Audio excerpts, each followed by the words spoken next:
And welcome back. I'm Bill English here at Bible in Business. I'm the publisher, and I just want to welcome you to another edition of Bible in Business here on my YouTube channel. Today, we are in Chapter 4 of my book, A Christian Theology of Business Ownership. And today we're going to be looking at conflict. This is the 8th part of a 10-part series on how to build healthy partnerships. And all of this material in this series comes from my book, A Christian Theology of Business Ownership, an introduction for Christian entrepreneurs on what the Bible says about owning a business. But before we get started today, I'd like to let you know that I have another book out on the market for business leaders as well as business owners. This is really for Christians in business who work in mid or upper level management, as well as Christians who own businesses. And this book is called Biblical Wisdom for Business Leaders. And this book is taken from the 30 sayings in Proverbs chapter 22, verses 17, really through the end of chapter 24.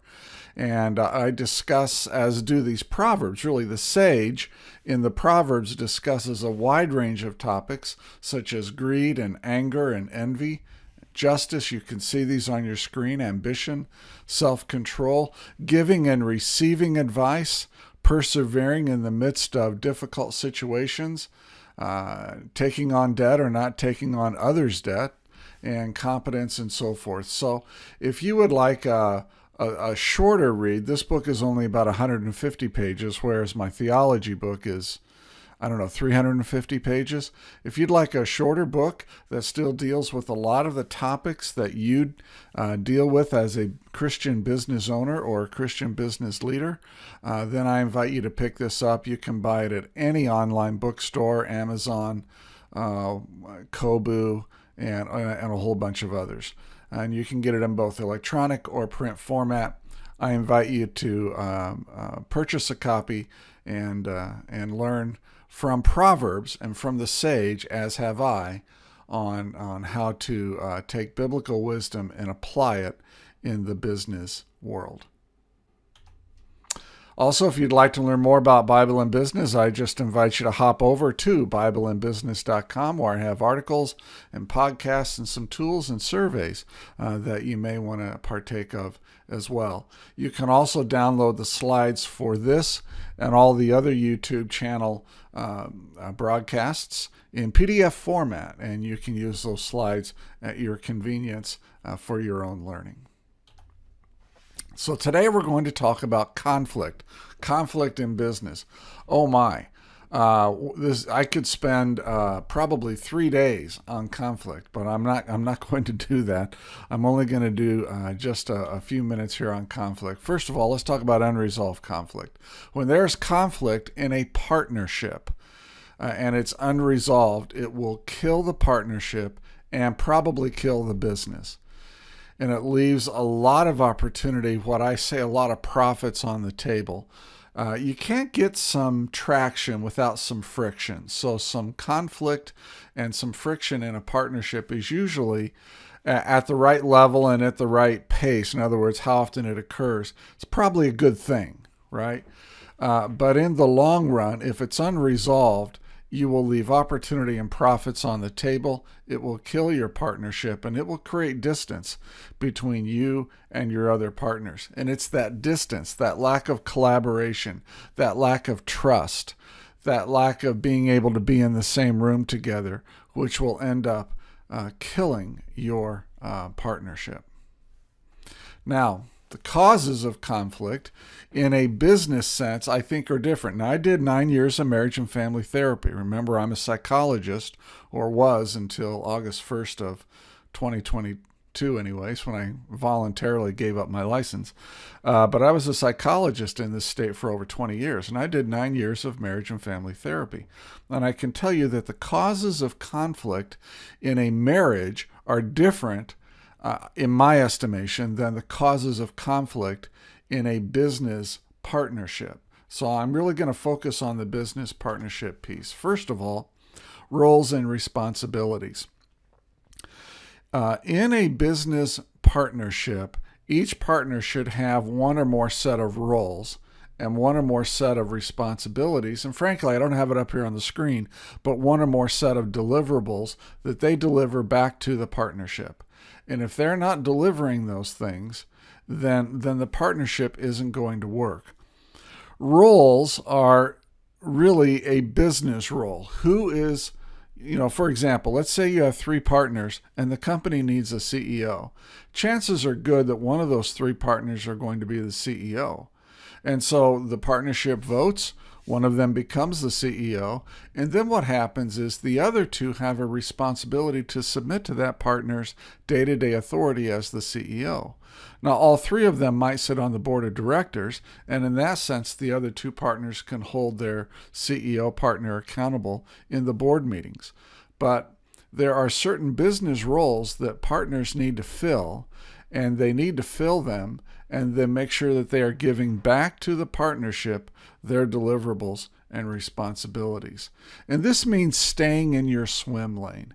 A lot of conflict is created between partners when all the partners think of themselves only as owners, and they get outside their day-to-day swim lane and make decisions that rightly belong to another partner or that rightly belong to one of their employees.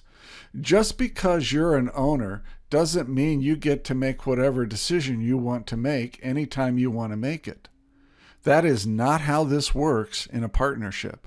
In a partnership, you need to be aware of swim lanes, and you need to stay in your swim lane. And you need to stay in it such that others don't feel like you're stepping on their toes, whether they're partners or key employees. Thirdly, poor process definition. I worked with 2 brothers and a cousin recently, and in a conflict resolution engagement, and we tried to just map out a beginning process that was really core to their business. And when I say beginning process, in other words, this was not a difficult process for them to articulate, or it should not have been, I'll put it that way. It was a core process that their company does multiple times every day. And I could not get the 3 of them to agree on the roles of the people involved in the process. They simply could not agree to them. Different goals and expectations is another cause of conflict. In this situation, you have the goals of the partners and the expectations of what they think they are delivering and what they should be able to deliver to the business are simply different. And this comes back to, again, roles and responsibilities. You have a role in the business to play, and that is different than your ownership role.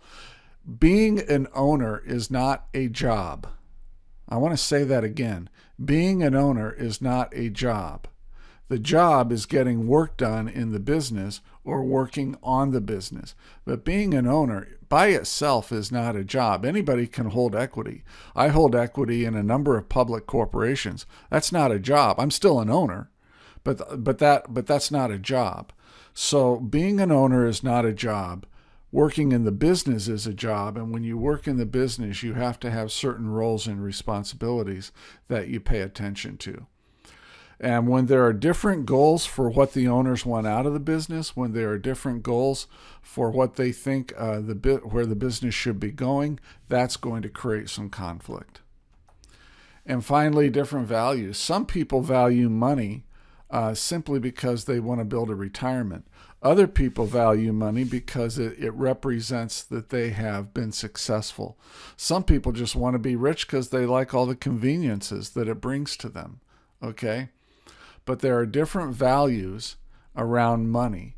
And that is something that needs to be talked about at the partner level so that people are operating the same way at the partner level. I have one client right now in a conflict resolution, and he makes plenty of money, but it doesn't mean anything to him because in his mind, his goal is simply to be the best he can be, regardless of what the money is. He knows that God will always take care of him. Whatever the money is, he's fine with that. But I have another a guy who loves money because he buys toys with it. He has his boats and his four-wheelers and his cabins and stuff like that. And so money means leisure time. Money means creating memories with his kids. Money means a lot of things to him. And he's in a partnership with a guy who doesn't care about money. He just cares about being the best he can be.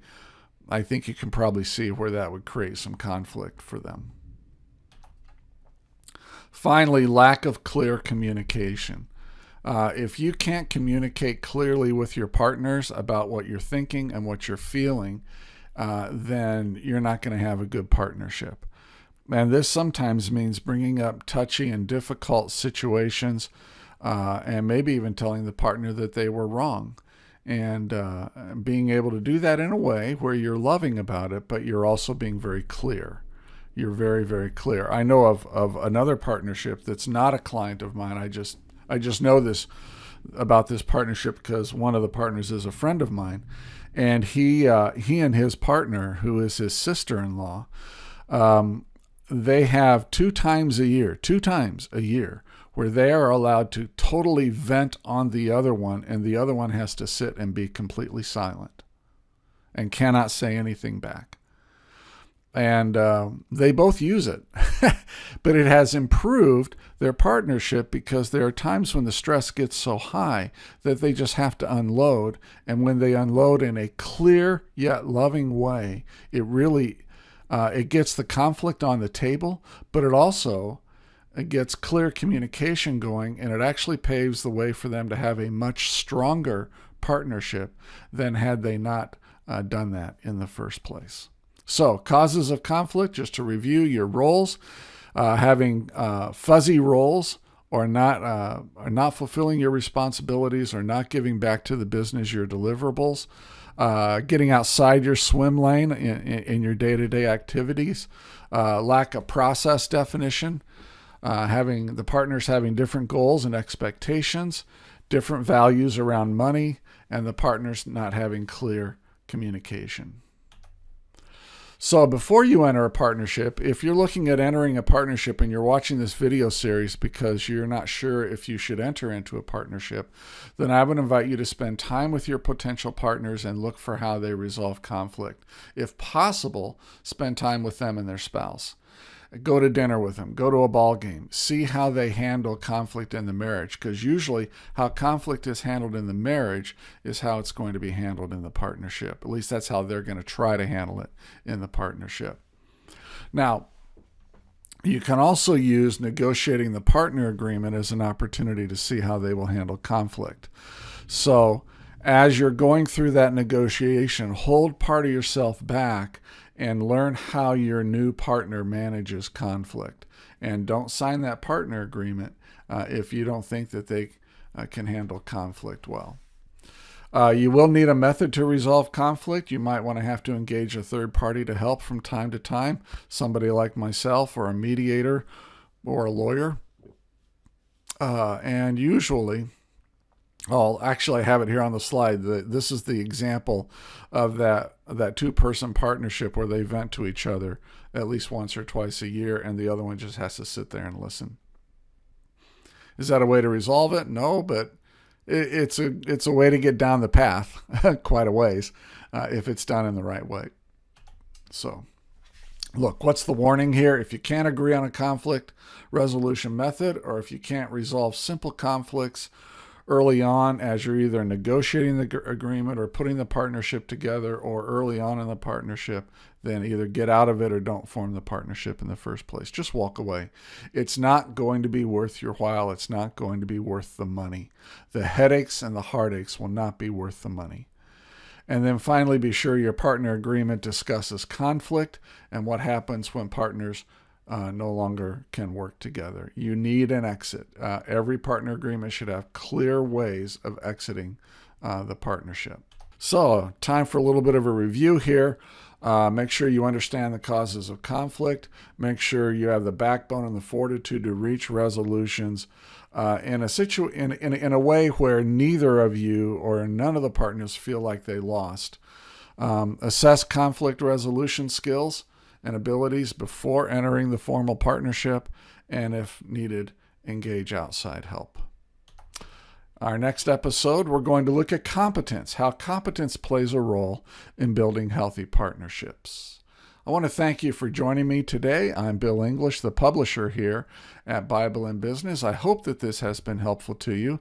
And if you need to get a hold of me for any reason, you can just email me at bill@bibleandbusiness.com, BIBLEANDBUSINESS.com, bill@bibleandbusiness.com. Thanks for watching. I really am glad you joined me today, and I hope you join me next week for the next episode called Competence. In the meantime, go out and make it a great day. Take care.